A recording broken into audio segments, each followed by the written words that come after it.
Welcome to Talentless, the podcast that's all HR, all talent, and zero fluff, hosted by industry talent leaders Desiree and Ashley King, and made for recruiters who think of talent outside of the box. They're here to dig into the heart of what makes workplaces tick and sometimes blow up.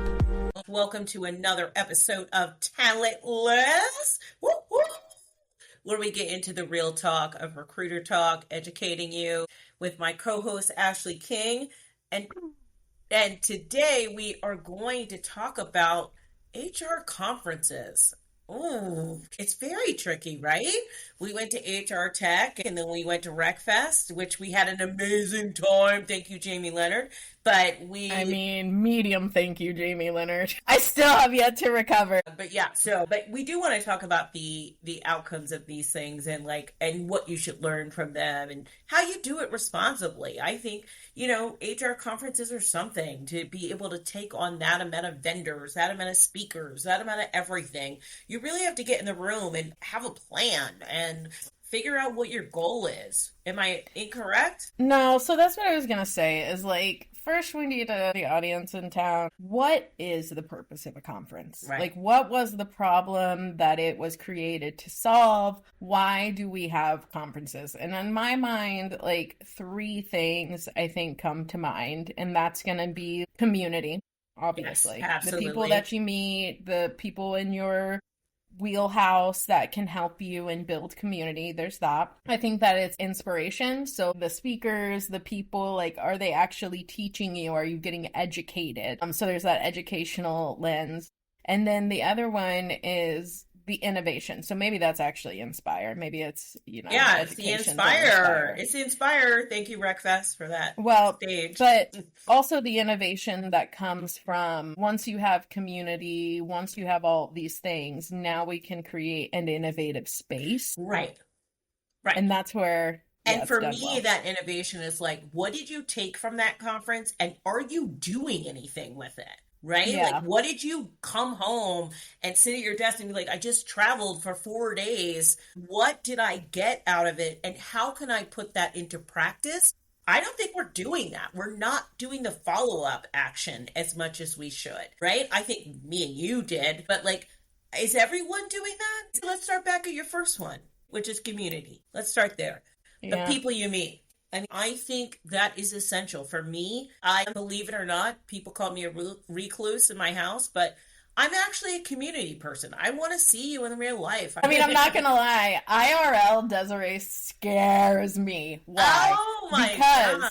Anytime we have to go do anything, she is out with the people. She is shaking hands, kissing babies, and I am just stop. No, leave them over there, leave them over there, leave them over there. And then you bring them here and I'm hey, and I have to... Literally, that's, I think, how we got the peanut butter shots. I was, staring at the ground. Oh, my God, the peanut butter shots. Shout back people. out to Jamie Leonard. Now y'all can connect the dots. Please don't do it. Yeah, you're not going to want to connect those dots. But the point is that I think community is what brings you back to the same one. Yes. So, it's not going to be because of the speakers. It's not going to be because of your vendors. It is the community. And that's what I think we've established through RecFest. It's just, instead of all the other conferences that are let's have Matthew McConaughey and Joe Biden, little and Joey B. Kidman. Yeah, come tell us about HR. And it's we're such a joke. Do you think that doctor conferences invite Meredith Grey? No. Because they're not a joke. And so I hate what we allow because it's just what silly billies. I want to be in the space of all these people that I've been talking to on LinkedIn, who I've been doing this over some online weirdness. And now we get to see each other in person and say, oh my God, you're a real live human. Right? Yeah. Seeing the icons come to life, that is the longest Tinder date you'll ever be on, dude. It's so amazing. Seeing Kat Kimmon in person, I was you are so tall. Always, it's a height game for me, man. I just want to know how tall the people are. It was a revelation for me at RecFest, and we are planning to do more conferences in 2026. So please look old for Talentless, but I will say that one of the things that was super important to me was to find those people, right? You know, Tejal, Joel, Mike, all of those people that were really important to me, was really important to find them. Danny, like, it was really important for me to like say, hey, we're together. And that was super important for me. That's how I felt about Tamika, Tara. Yo, Tamika, Rocky. Tara, Rocky. Yes. Like, oh my God, we just saw so many amazing I'm such a people. fangirl. Yeah. I know. And that's that, like, all the... My God. Fangirling over here. So let's move to education. Lift up. Because I think this is where we get to the real deal, right?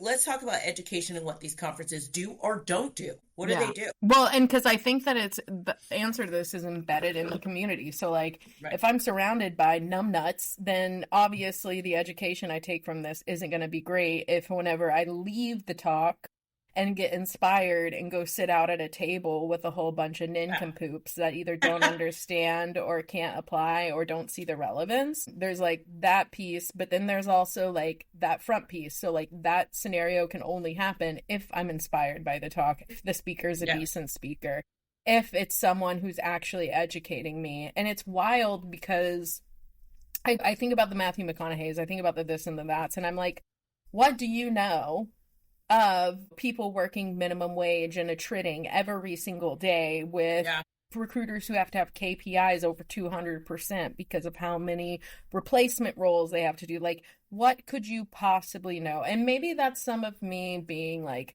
selfish. Maybe that's some of me just wanting to have more reverence for our space and see like demand respect that I think it deserves. But I do feel like the education piece is lacking. And I think that's because of reason number 2. A lot of the people that they see as innovative are people who are tool people or tech people or AI. Right. And so they're using all these company people, like people who still, again, have nothing to do with recruitment. They just work around a recruitment product. And because they're a vendor, need to make money and they profit off of your practice dysfunction.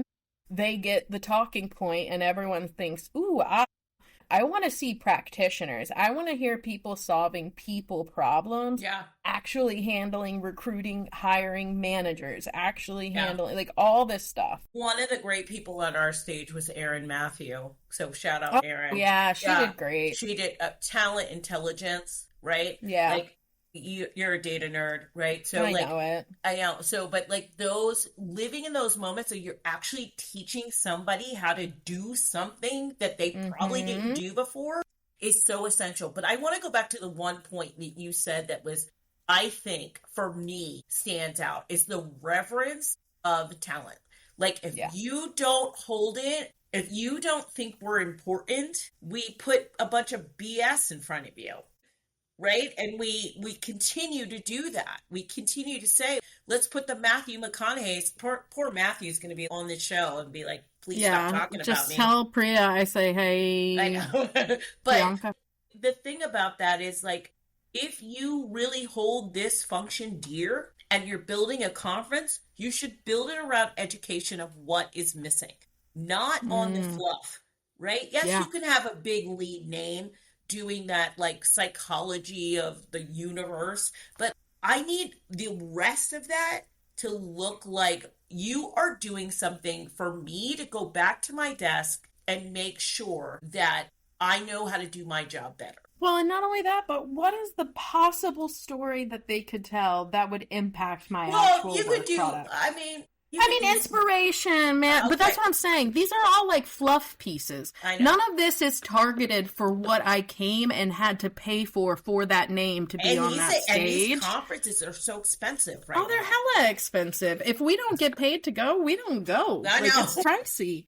And so, but again, it's one of those things where I'm like, we've gotten so off the ball of what the purpose was that communities, like the void that conferences fill. Yeah. And it's just been replaced with how can we profit? How can we get you to spend money? How can we market? How can we, and again, it's all of this priming detail. None of this actual like education, let's make a flipping difference detail. Right. And to me, that's why I love, and again, not a free ad, but maybe that's why I love RecFest, is because RecFest is not investing on trying to get these biggie names so that way they can up the ticket price so they can make a profit. They might, I don't know, but they haven't to date. And so to me, being able to actually talk to the person that walked off a stage that's an author, to talk to the Kat Tibbins, the Aaron Matthews, the people in seat that are actually doing it, again, it just makes so much of a difference. And at the end of the day, I think it really shows that you're for people, not for profit,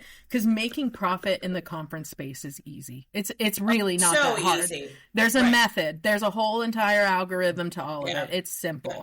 What's hard is actually making people who live and dwell in this space have a decent time, have takeaways, make applicability, and want to come back. Though that's the hard feat. Mm-hmm. You're a gambler, but I want you to stop having these conferences in Vegas. Can we go somewhere I disagree. Else? I so disagree.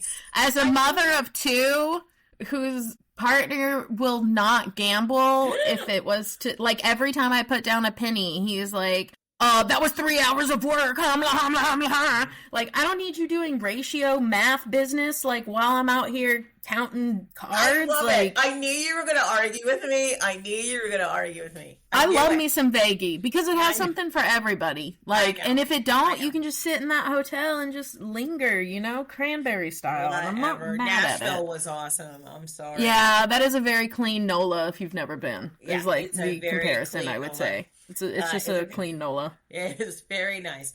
So as we get into the education, and sorry, I digress, but I think about some of the really strong speakers we saw and who we going to see it transform. And I just want people to really think as they're building these conferences, not to regurgitate the same people. Right? Get some new, fresh voices out there. There's a ton of people in this space. Right? Yeah.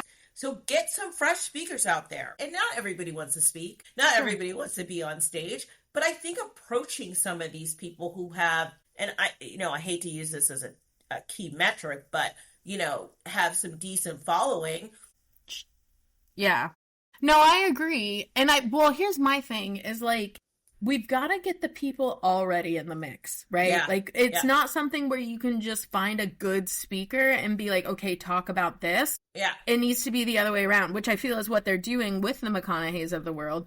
We need to be people who are already in it that can speak well. And that's where we need the transition. Correct. But the people who are in it are not often the people that have a bajillion, gazillion following because they're doing the work.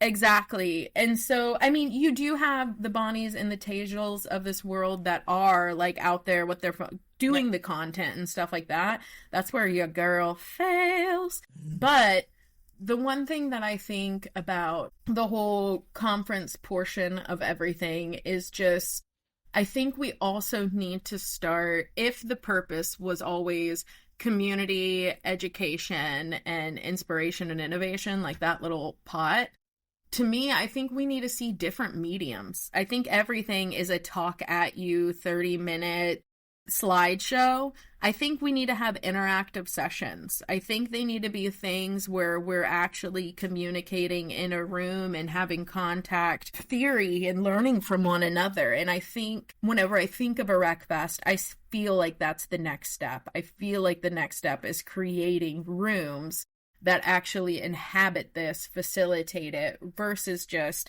an educated, well-known practitioner speaking at you.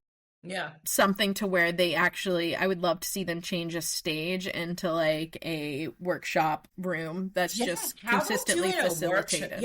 Like doing a workshop room. How about takeaways? How about a handout?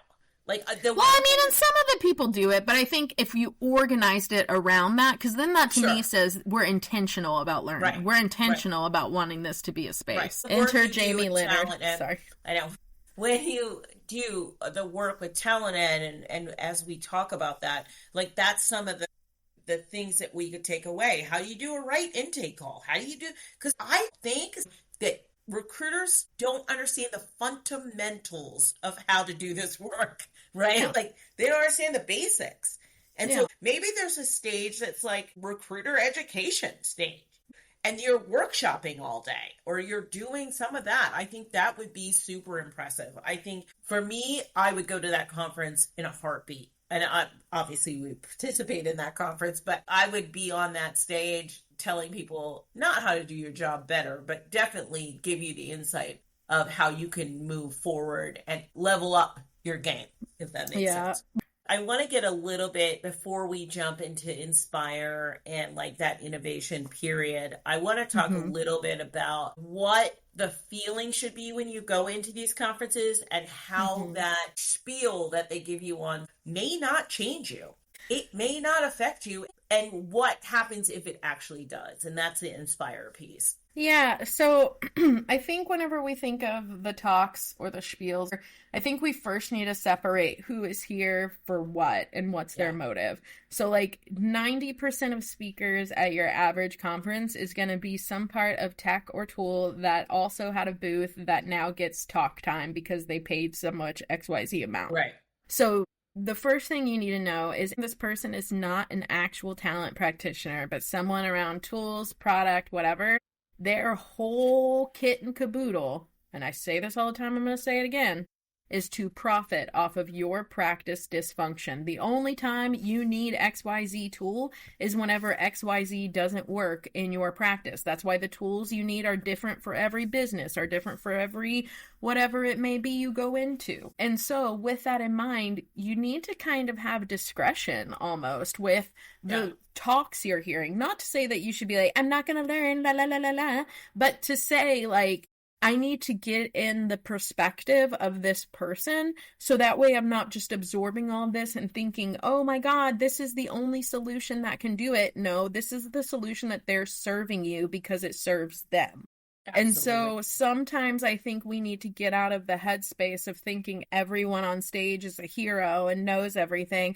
And that's not to say that a lot of people think that, but it is to say that I've seen so many people who are an Aaron Matthews, who are a Kat Kevin, that is a practitioner, that is a Danny Herrera, that knows their stuff, and people just walk out of the room. And then there are people who are like the software engineer of an HR tech tool, and everybody's swarming them. Yeah. And it's like, I know they have status, I know they make profit, I know they have a booth, and they have a name, and it's recognized, and all these other things that an individual practitioner may not. But at the end of the day, you're asking the right questions to the wrong person. Right. And I think that we revere the wrong people because they hold the money clip and they hold the innovation sphere because they get to say what goes and what doesn't. It's so funny. I was talking to somebody and they were like, I don't know why I'm listening to a speaker from XYZ company that has 10,000 employees when I have 5. Yeah. Like, it's totally where's the different. relevance? There's no relevance at all. Yeah. You don't have any systems. You don't have anything to do. Like, you're a lone talent person sitting, and they have 30 or 40 recruiters. Like, it's not the same situation, right? And so that's when it gets really tricky, right? And so this is when I go to these conferences, I'm like, I don't really want to see somebody that's not in my lane, right? Because it's just not relevant to me. Well, and I don't mind seeing people outside of the lane, but they better have a hyper relevance to what their perspective is bringing. Correct. If we're not, because like I do like it whenever there are like, and I'm an IO Psych person, but IO Psych isn't necessarily specific to only HR, but I like it whenever they have an IO SME. I like it whenever they have a data SME. Like those type of things. But again, their purpose is hyper fixated on HR and TA and the audience versus some of these others. The motive isn't the audience. The motive is to get the audience to purchase something. Yeah. And that's a very different It's a very different thing. Very different motive. It's not education. It is for profit. Please remember that. We said it here. All right. So we're going to talk about this. We're going to talk a little bit about women and conferences a little bit because I really want to, for us as a woman-owned podcast, we always want to dig into the issues around safety and concern, and conferences are still a dangerous place for women. These places are crazy. I don't think about it now at 51, but when I was in my 30s, these places were dangerous. Sad news. It like still is. So, and also, spoilers, this is our talent outside of the box talking point as well. So we'll do that here now, just a little out of order, team, but that's cool. We're going to roll with the people. But yeah, no, I think that whenever people use like a event or a organization or whatever it may be to kind of shill their behaviors because people have let their guards down. And so it's kind of like that with a conference. People think we're here for work. So a lot of people will set down their drink. A lot of people will go say, oh, my room's XYZ number. You can come and say, hey, because, you know, it shouldn't be that crucial. We're at a work event. It's for conference. It's for community, learning, engagement, and innovation. Like, hello, we just named what it's here for. And none of them are what typically happens next. And so I will say, trigger warning to audience, if you are wanting to skip this, you can. But the giving of Ruthlin and drugs is still very, very prevalent at many, many conferences. I myself attended a conference, I can't remember if it was 2017 or 2019. It was a specific company that, again, profits off of dysfunction. I won't say their name on here, but they are probably the biggest competitor to LinkedIn that we have now, that other companies have been acquired and gobbled up. So, large organization hosted an event in Austin. The third-party vendor that they used to do all the photography and host, like, you know, like the picture rooms where you can get your own pictures done, had put drugs in one of my recruiters' drinks. Oh my God. Ashley. Yes. And so the hard part here is, usually in a professional setting, it's not, especially with your own employees, it's not usually, or not even your own employees, but whatever. It's not typical that you like party with them or like see them in this light. Right. So at first it was more of just like, I think she just likes to party. Like, I'm not going to judge. I'm not, you know, whatever. But then whenever it came like 20, 30 minutes later after this interaction at the cameras, and I started to realize what was happening. And I remember looking at her in the face and I was like, are you like, have you had any drugs? And it was like her feet just like fell out from under her as I was holding. And she was a teeny tiny little pocket rocket, thanks goodness. But we had to carry her all the way back to the hotel. This is a horrible story. And I'm sorry if it triggered anybody on listening to us. But listen, I want to tell people today that women's safety is it's still a problem. And it has been for my lifetime, my mom's lifetime, everybody's lifetime, Ashley's lifetime. It is a serious, serious thing in this United States and the world. And unless we focus on it, and these conferences should do the same, is really thinking about that safety for those individuals. I can't say enough about how this hits me in my heart that someone would go through that. And that story is horrible. I almost want to like end the call. Like, it's really that bad. I feel for people who have these things because trauma lasts forever, right? And it takes so much to get over that. And so I don't want to get into too much of that, but I do think that we need to be thinking about the safety and concerns for women at these conferences because it's a thing, especially in a city you've never been in. Right? Or especially a city you've never been in. And I will say, I don't know that it was only women, if I'm being candid. Okay. I've seen men recruiters be repeated as well. I am sorry. And so, no need to apologize. Yeah. It's more of just kind of more of a call out of a PSA of like, hey, sometimes people just have malintent. And again, this was the third party that was doing the picture room. It wasn't actually someone tied to ACL or the company that was hosting or anything like that. So, and again, their reaction to it was, well, that was a third party. We can't control that, which then is how I started becoming very, very selective with the conferences that I would go to, that I would endorse, that I would speak at, that I would host for sure. And it's based around that, because after that was whenever I started noticing who has put preventative measures in place, who has given talking points to like, hey, just because someone's dressed cute on their night out and maybe not like how you'd see them in the office, that is not consent. Oh, it's not like y'all's night on the town, loose goose. Maybe that's how they dress out of work and you just never knew. Like, again, it's something to kind of give perspective to the idea of like, everybody has different perceptions of what is happening. Just because we're at a good conference, having fun, being cool, going to dinner, sadly doesn't mean that you can necessarily put down your guard because other people will take up that opportunity to It's funny exploit that. we are talking about this because Danny put out a great post. Danny Herrera, for everybody that's listening, put out a great post about Comic-Con and how they make Yes. their things so accessible. I think we're not doing enough of that either. Yeah. Right? And we're supposed to be the police that do I it. know, And we're like not right? even holding our own line. No. Yeah. Right. Like, it's disability, check. LGBTQ plus, I'm part of that community, by the way. I just can't say it. You know what I mean? Disabilities, all the things. Like, there were so many things wrapped up in that post about what they're doing successfully. I have not seen that in TA conferences so far. You doing anything to really promote that? Because there's all these disabilities out here, folks.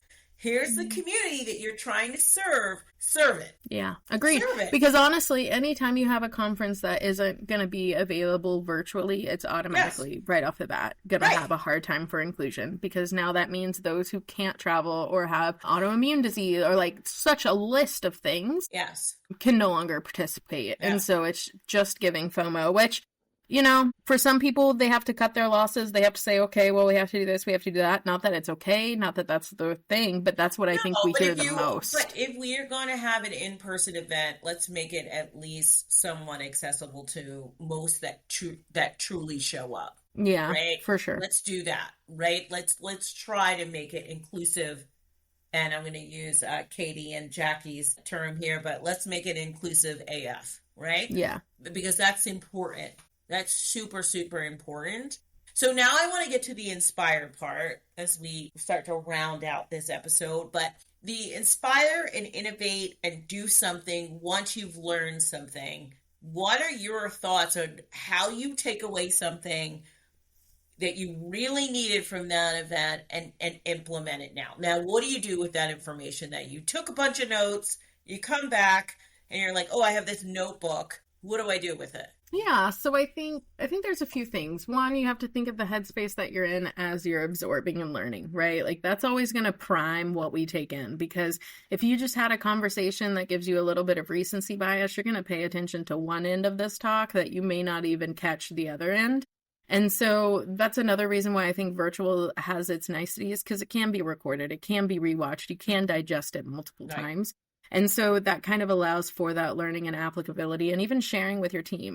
So I will say that I am of the kinesthetic teaching belief that you see one, you learn one, see one, do one type of mentality, or do one, teach one, however you want it to be. But basically there are 3 stages to all of it, which is like you get the awareness, you learn of it, you get to actually participate, you are kinesthetically learning within it, and then teaching someone, which is ensuring that the applicability, that you have the range to be able to take it and apply it to different situations and teach others. So to me, I think whenever you follow that framework, like whatever you take, you can really make it land and expand for your team, for your issues. But I think the overall thing is you can take as much as you want. Just remember, again, not everyone's motivation is to actually help you solve the problem that you came there with. It might be solve adjacent. It might say it solves some symptoms. But we've really, really got to get better at being able to take different ideas and different constructs and different foundations and meshing it. I love that you brought up symptom versus solution, because to me, that is what I think we take away from most of these things. Is like, oh, it solves the symptom, right? So like that's all of it. Yeah, and then we walk away and we're like, but I don't really have a solution, right? Yeah. And so taking that symptom and then building out what that solution is key. And I think that people forget that all the time. We're like, oh, the lady from, I don't know, I'm not going to use a name, but some big company really gave me the symptom, the answer to my data problem, right? Mm-hmm. But you don't have the right things to even implement that thing. So what is your solution from what that person talked to you about, right? How do you figure that for your organization? Yeah. And that's a key point that I think people miss. They're like, oh my God, I'm failing at life because they're doing it so well. It's not that they're doing it ultimately well. What they've done is taking a problem and figuring out a really good solution for their organization, right? Exactly. And Yeah. those are people who are able to take bits and pieces and Yeah. MacGyver, because Yeah. that's really all it is having the agility to be like, okay, I built this box last time. I can take the same materials to build a circle Yeah. this time. Like, how do you go from one to the next? And once you've identified that foundation of like, so I go through the process of I'm hearing something, I'm wondering if that could be a solution. I'm researching that something. What they just said to me is not the only Bible. Like, I've got to go out, seek it for myself, like kind of autonomously learn and teach myself what is that I want to bring to the table with that. And then kind of going from there, to be quite frank, because to me, that's how, I mean, there are people on stage who are not actually accurate about what they're talking about. Absolutely. Sorry. Like, it's I've like heard, yeah, like, right? yeah. So like, that's the other thing. Talking about? Well, they sound good. Like, they're talking a lot, but they ain't saying much. And so there are some times that I would highly suggest maybe always integrate this into your conference practice. Look that shit up once it's done. Like, Google it. Be like, is this actually going to help or is this going to hurt? Because again, I've heard all the different things. Yeah. Anytime someone uses, what is it, operational conditioning? Yeah. And then use like positive or negative reinforcement in the wrong way, your girl like has a tizzy. I'm like, please stop. So we did a really good job of planning for RecFest. I think we were really on top of it, and I'm a planner and get a little crazy, but like I do think that there is a place, if you're going to a conference, even as an individual, there should be a plan and a focus. Who are you going to see? Why are you trying to learn that thing? What are you hoping to take away from that, right? Mm-hmm. And then once you get all that information, collecting that data and saying like, okay, what made sense to me? What didn't make sense to me? How can I figure this out for my organization? It's going to be essential, and that takes some planning, kids. Like, just don't show up and hug your friends. Like, you know what I mean? Like, have a plan when you go into these things. Ashley, we are almost at time. Is there anything else you think we should talk about on this note? If I have to think of anything else about conferences, I would just say go, be safe.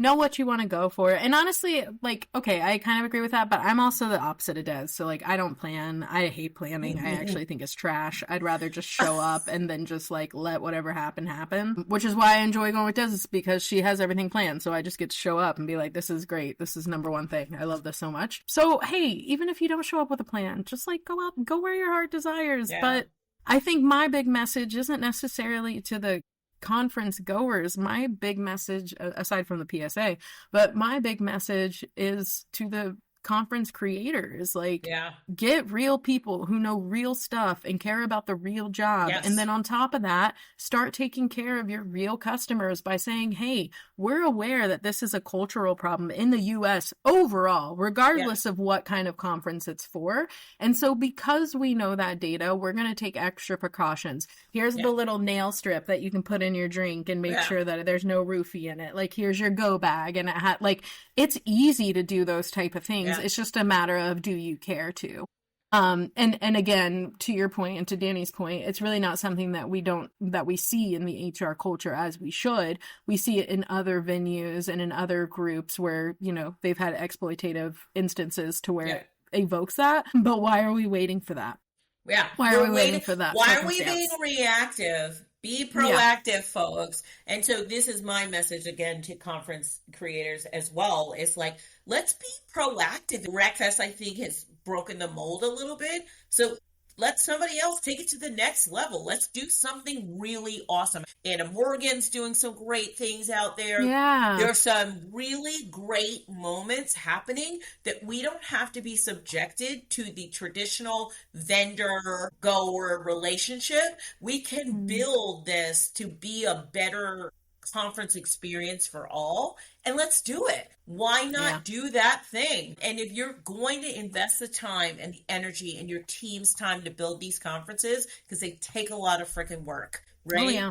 Build it responsibly. Build it with that PSA that we talked about. Build it with all the things that you need to say, and build it with people in the real world of talent and HR. Build it with people doing this work day to day, every day, and can speak to the things that people actually care about. Mm-hmm. right? Please. So important. No, you're good. All I would say on the last note is just like, hey, don't make us come out of this podcasting box to come get this shit right. Someone just do it right, all right? Falling outside the box, folks, is where we talk about the cognitive side of what we've been talking about. Today was about HR conferences, and I will leave it up to Ashley King. You know, mine's going to be a weird one today, which that's every day. So what else is new for this crowd? I would actually say, I think the thing that we should focus on today for the social psychology side, whenever it comes to conferences, is probably actually effort justification. And specifically the ideas of like, what does it take to actually get a person to want to commit money to go listen to people that they've never met and go fly somewhere else and actually use that as an investment? That is an actual like psychological algorithmic type of process. Effort justification is like, we have to have enough logic and reason for it to justify the effort we're putting forth. So whenever we're talking about these conference creators, whenever we're talking about people who are building the table and just need people to show up, what you're asking them to do is measure and justify how much effort they're willing to put in. So if you don't have a good brand, if you aren't safe, if you're always doing Matthew McConaughey, which like he's cute. So first time, yes. Second time, but all these other things, Ryan Reynolds, we can do twice, but all the other things is just like, if you're not meeting the mark, it's because the effort doesn't justify like the means that you're providing. So to my conference goers, Perry, by the way. Who's Katy Perry? Oh, that's my pass is Katy Perry. I thought you said it was Kelly Rowland or something. No, that's my wife's. Who was the one that you said that was your pick in our first episode? Don't make me go back. Oh my God, I can't imagine what I said, but Katy Perry. But... No, it wasn't Katy Perry. But she's with Trudeau right now, so they're busy on a yacht with jeans. Whatever. This podcast is getting away from us, so we're going to end on the fact that, you know, hey, get conferences right so Talentless doesn't have to come out here and do it, because good God, and I'm saying this in my serious voice because I mean it, like, we need safe, good spaces with great practitioners to talk about real-ish and really get stuff done, because our space needs it, and we can't just have any more commercializing of it because it's all synthetic and we're not getting anything done. Okay, love you. Bye. Thank you. And so much. Thank you for joining us on another episode of the Talentless Podcast. Please follow us on our website, talentlesspodcast.com. Wherever you find a podcast, that's where we're at. Follow us on IG, Blue Sky, LinkedIn. We're everywhere. And we have a Patreon, and we will soon have a merch store. You want to rock? Oh, we do. We do have It's already up. Yeah, shout out to Rita. She's making the cut. Shout out to our assistant, Rita. Woo, Rita. We do have a merch store if you want to buy Talentless merch now. So we'll see you next time. Bye. Bye.